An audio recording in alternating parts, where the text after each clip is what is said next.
ప్రియమైన దేవుని పిల్లడారా, ప్రభువైన యేసుక్రీస్తు నామములో మీకు నా వందనములు.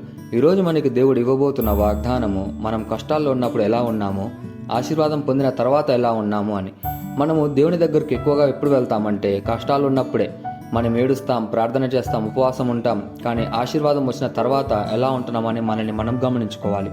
ఒక్కటి గుర్తుపెట్టుకొని, మనం ఎలా మారిపోతామో దేవుడు ఖచ్చితంగా గమనిస్తాడు. దానికి బైబిల్లో కొన్ని ఉదాహరణలు ఉన్నాయి.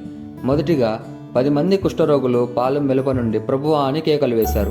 యేసయ్య వాళ్ళని చూశాడు, వాళ్ళ బాధను గమనించాడు, వాళ్ళని ఆశీర్వదించాడు. వాళ్ళకి ఆ వ్యాధి పోయింది. కానీ కేవలం ఒక సమరయుడు మాత్రం పరిగెత్తుకొని వచ్చాడు దేవుడికి కృతజ్ఞతాస్తుతులు చెల్లించడానికి. అప్పుడు యేసయ్య అడిగాడు, 10 మంది స్వస్థత పొందలేదా? అయితే మిగిలిన 9 మంది ఎక్కడా అని.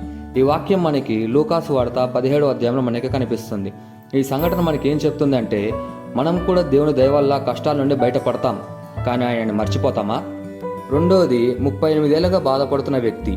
ఆ కొనలలో నీళ్లు కదులుతున్నప్పుడు దానిలో ముందుగా దిగి వ్యక్తి స్వస్థత పొందుతాడు. అక్కడ ఒక వ్యక్తి 38 సంవత్సరాల నుండి కుంటివాడుగా ఉన్నాడు. యేసయ్య కుంటివాడిని చూచి, నీవు స్వస్థత పొందాలని కోరుతున్నావని అడుగుతాడు. ఆ వ్యక్తి అంగీకరిస్తే యేసయ్య అతన్ని లేచి నడువు అంటాడు, మరియు ఆ వ్యక్తి వెంటనే స్వస్థత పొందుతాడు. స్వస్థత పొందిన తర్వాత యేసయ్య అతన్ని గమనిస్తే ఆయన దేవాలయంలో ఉంటాడు. ఈ వాక్యం మనకి యోహాను సువార్త 5వ అధ్యాయంలో కనిపిస్తుంది. ఈ ఉదాహరణ మనకి ఏం చెప్తుందంటే, దేవుడు మన కష్టాలను మాత్రమే కాదు, మన ఆశీర్వాదాన్ని కూడా దేవుడు గమనిస్తాడు అని. దేవుడు మనల్ని కష్టాల నుండి కాపాడతాడు, మనలను ఆశీర్వదిస్తాడు. కానీ ఆశీర్వాదం వచ్చిన తర్వాత మనం ఆయనకు నమ్మకంగా ఉన్నామా లేదా అని చూస్తాడు. బైబిల్లో కొంతమంది ఆశీర్వాదం రాకముందు దేవుళ్ళో భయభక్తులు కలిగి ఉన్నారు, కానీ ఆశీర్వాదం వచ్చిన తర్వాత వాళ్ళు పాపం చేశారు. మొదటిగా దావీదు గొర్రెల కాపరిగా ఉన్నప్పుడు దేవుడికి నమ్మకంగా ఉన్నాడు. ఇశ్రాయేలు సర్వ సమాజము పొగిడింది. దేవుడు అతన్ని మెచ్చి రాజుని చేశాడు. కానీ రాజైన తర్వాత బెత్షెబా విషయంలో తప్పిపోయాడు. రెండోది సంసోను. దేవుని చేత అనుగ్రహింపబడి బలము పొందినవాడు సంసోను. కానీ తన బలాన్ని అపవిత్రమైన పని కోసం వాడి చివరకు హీన స్థితికి చేరాడు. సౌలు జీవితం కూడా అంతే. మనం శ్రమంలో ఉన్నప్పుడు సురక్షితంగా ఉంటాం, ఆశీర్వాదం వస్తేనే పాపం చేసే అవకాశం ఉంది. కాబట్టి మనం కృతజ్ఞత బుద్ధి గలవారమై దేవునికి నమ్మకంగా ఉండాలి. ఇశ్రాయేలు ప్రజలకు దేవుడు పస్కా పండుగ ఎందుకు అనుగ్రహింపాడో తెలుసా? వాళ్ళు మర్చిపోకుండా దేవుడు వారిని ఏ స్థితిలో నుండి రక్షించాడు, ఎలాంటి పరిస్థితుల నుండి రక్షించాడో జ్ఞాపకం చేసుకోవడానికి. మీరు కష్టాల్లో ఉన్నారా? భయపడకండి, దేవుడు చూస్తున్నాడు. మీరు ఆశీర్వాదం పొందారా?